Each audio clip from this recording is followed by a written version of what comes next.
We're going to interview now a man described as the poshest man in politics. He's become something of a social media star, with a whole movement dedicated to getting Jacob Rees-Mogg elected as Tory party leader. The Labour Party have momentum. The Conservative Party now have Mogmentum. And the rumours are flying. The Prime Minister said to offer him a top ministerial position. We could be seeing a lot more of the colourful backbench Conservative MP. And Jacob, I'd like to say, joins us now. Good morning to you. Good morning. At this ungodly hour. It is quite early, yes. Can I ask you, off the bat there, we just had an interesting debate there. I just have this creeping sense about modern liberals that they don't want to have proper debate. They're not that tolerant, actually, of other people's opinions. The Vice-Chancellor of Oxford was quite clear, and I thought very commendably clear, that actually the whole point of democracy is you have to listen to views you don't agree with, challenge them and try and argue your case. It's the whole way our Constitution's set up. If you just look at the chamber of the House of Commons, you have two sides opposite each other to come and battle over the opinions. And I think the best way of exposing unpleasant opinions or ideas that won't work is by debating them and looking at the flaws in them and explaining them to people. And that way, you're much more effective at undermining bad ideas than you are if you simply say they mustn't be discussed, and then people will discuss them privately or will hide them away and they'll emerge later. So I rather agree with you that, I mean, I didn't like the Leveson process. I didn't like the conclusion to it or the press bodies that have sort of emerged from it. It was fascinating. The people most in favour of that were the Lib Dems. And you would have thought they would have been the ones most arguing for freedom of speech in the history of their party. Well, it's a great Churchill quote, isn't it? The point about freedom of speech, I can't remember the exact wording, but the point about freedom of speech is you've got to be able to listen to opinions you absolutely hate. That's the point of freedom of speech. It's not about just putting your fingers in your ears and listening to your own echo chamber. And censorship, which is what it ultimately becomes, is undermining of all other freedoms, that once people aren't allowed to express their views, then you're able to stop them. The next stage is marching in favour of a cause they believe in, and so on. And it's very dangerous to democracy to undermine. Now, a lot of people at the moment marching in the cause of Mogmentum. Not that many. You are the front runner to replace Theresa May as Conservative leader. People are now mobbing you in the street, I understand. You're becoming a bit of a pin-up to ladies of a certain disposition. How are you dealing with this newfound fame, Jacob Rees-Mogg? Well, I'm glad to say you're slightly overstating it, or rather significantly overstating it, but in a flattering and generous way. Look, this is all good, silly season stuff. It was fun in August when there wasn't much news about, and a gentleman in Rotherham got Mogmentum tattooed on his chest, and that's splendid and kind of him. But it's not real. I'm not a candidate. I thoroughly support Mrs May. I want her to remain as Prime Minister. There isn't a leadership election in the Tory party, and if there were, I would not be a candidate. Really? I'm a backbench MP. In the history of the Prime Ministership, the party of government has never gone to a backbench MP to become Prime Minister. So just to clarify, if there was a leadership contest, and many people think there will be sooner rather than later, you would 100% categorically not put your name in the race? Well, what I'm saying is that a backbench MP... I know what you're saying. Yeah. But can you give me a straight answer to that one well, simple question? I think I've given you... So 100%? A straight answer. So if we play the tape back in a year, and there is a contest and you're running, I can say, Jacob Rees-Mogg, why should we vote for you when you told me an utter porcupine? No, what I'm saying is that the circumstances in which somebody in my position would become leader of the party do not exist. I agree. But they can exist. All sorts of things can exist. But you 100% would never run to be leader? One's got to be realistic about the situation that one's in. It would be a vanity for me to be thinking about the leadership as a backbench MP. All politicians are vain, Jacob, you know that. Well, I don't deny that. That has an element of vanity. Let's assume you're all vain people. All right, and you're all ambitious. You're an MP. Most MPs I know are desperate to be Prime Minister. But can you look me in the eye and say you would never run to be leader? I will tell you that I'm not desperate to be Prime Minister. What I enjoy... That's not 100%, is it? Well...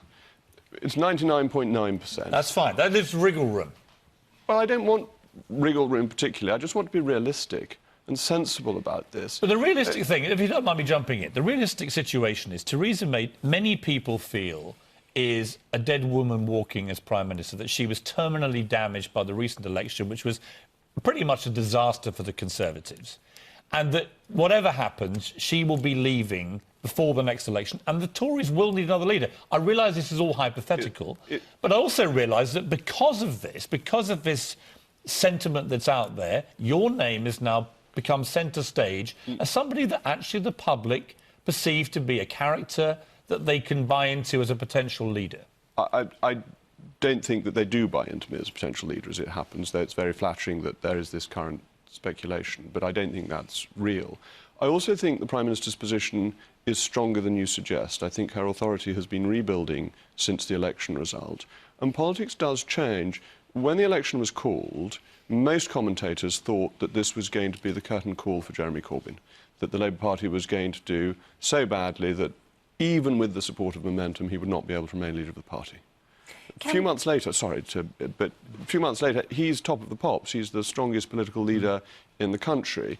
And these things can change faster than one expects. On the other hand, David Cameron in 2015 looked as if he could be Prime Minister for as long as he wanted, and then a year later, just over, he'd gone.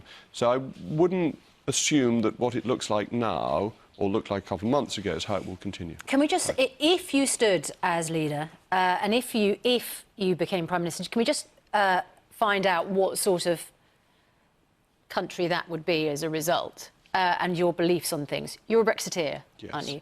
Do you think that EU nationals who already live in the UK should be allowed to remain? Oh, yes, I wanted to say that immediately after the referendum. I think that people who have come here legally should be fully protected. All their rights should be preserved because they did so under a fair understanding of what our law was. It shouldn't be changed to affect them retrospectively. That would be deeply unfair. OK. What are your views on same-sex marriage? Is that something you support? I'm a Catholic, and I take the teaching of the Catholic Church seriously in matters of faith and Catholics who support same-sex marriage. But marriage is a sacrament, and the decision of what is a sacrament lies with the Church, not with Parliament. OK, does that mean that you oppose same-sex marriage? I support the teaching of the Catholic Church. Can I just establish, do you oppose same-sex marriage? I support the teaching of the Catholic Church. But that means you oppose... I mean, I'm a Catholic, but I actually don't agree with the Catholic teaching. Well, that's fair enough. You do? I support the teaching of the Catholic Church. So you oppose same-sex marriage? Why are you afraid to say you oppose it? Oh, the teaching of the Catholic Church is completely clear. But you voted against I did. didn't you? The marriage issue is the important thing. That this is not how people arrange their lives. It's that marriage is a sacrament, and a sacrament is under the authority of the Church, not of the state. This is exactly the argument that Thomas More made in opposition to the marriage of Henry VIII and Anne Boleyn. So religion plays a big part in your politics, it seems. Do you think that gay sex is a sin? Again, on the issue of sin, it is quite clearly under the teaching of the Church not for me to judge. I very strongly feel that I should not judge what other people do. If we want to be religious this early in the morning, if you look at the woman taken in adultery, what does Christ say? Let he who is without sin cast the first stone. And it is not for me to cast stones. If you don't mind me saying, you've just not hidden, but you've used... No, I haven't. No, I'm going to rephrase that. You have used your Catholic belief to, rather than say you oppose same-sex marriage, say you support the Catholic Church's teaching of that. The Catholic Church, the Catholic Church believes that gay sex is a sin. So I don't think it's unreasonable to ask you, as indeed Tim Farron was asked, and it caused him a lot of damage, just a straight question, whether you think it's a sin. I think I've answered the straight question, that is, that the teaching of the Church in matters of faith and morals is authoritative, but it is equally within the teaching of the Church that it is not for me to judge others. So and can I just... if you were Prime Minister, would the teachings of the Church take precedence over your political views? These matters within the House of Commons are free votes. They are not party votes. They are not an issue of party politics. But you are being tipped as someone who would lead a party and potentially become Prime Minister of a multi-faith country. Hold on. None of these issues are party political. They are issues that are decided by Parliament on free votes. They are not determined by the Prime Minister. There is no question of any of these laws being changed. There would not be a majority in the House of Commons for that. But why I emphasise the teaching of the Church is that I want to make it clear that I am supporting something, not I'm opposing something. That is to say... Same thing, though, isn't it? No, it's not actually. It's subtly different. I don't want to criticise people who lead lives that are different to mine, but equally, I don't want to divert from the historic teaching of the Catholic Church. OK. So if I were to say to oppose, I would be inadvertently condemning So what people. is your view, for example, what's your view of abortion? I'm completely opposed to abortion. Life begins at the point of So conception. why are you prepared to say you're opposed to abortion, but not opposed to the same-sex marriage? Then? But because it's a completely different kettle of fish. That with, it's a Catholic teaching. No, hold on. It's a different kettle of fish. That with same-sex marriage, that is something that people are doing for themselves. With abortion, it is something that is done to the unborn child. Are you completely opposed to abortion in all circumstances? Yes, I am. Rape and incest? Sexual violence? I'm afraid so. Really? Life is sacrosanct and begins at the point of conception. And I think it is wrong. So if a woman is raped, say you were Prime Minister, and a woman is raped by a family member, right? You would say she had absolutely no right to have that baby aborted. No, she would have a right under UK law. Yeah, but you wouldn't agree with that right? But that law is not going to change. No, but what's your personal opinion? My personal opinion is that life begins at the point of conception and abortion is morally indefensible. You would make her have that baby? Well, I wouldn't, because that wouldn't be the law of the land. I understand that. But this is very important. This is really important. But you know that Tim Farron, for example, it basically depth-charged his leadership campaign when he became leader almost immediately because he was challenged on his religious beliefs and people didn't like it. Well, he's a Liberal Democrat and the Lib Dems have a very different tolerance. It's what we were discussing earlier. Oddly, the Conservative Party is much more tolerant of religious faith than the Lib Dems are. The Lib Dems pretend that they're liberal, but they could not cope with having a Christian as their leader. I think the Conservatives are much more tolerant of religious faith, and so they should be.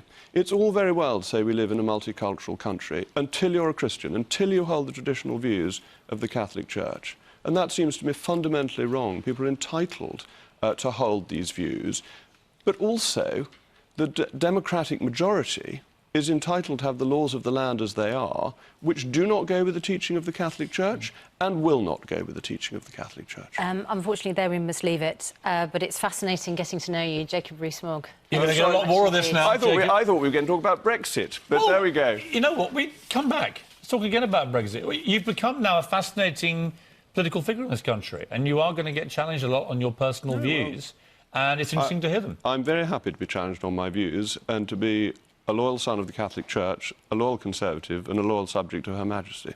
Jacob Rees-Mogg, thank you very much. Thank you.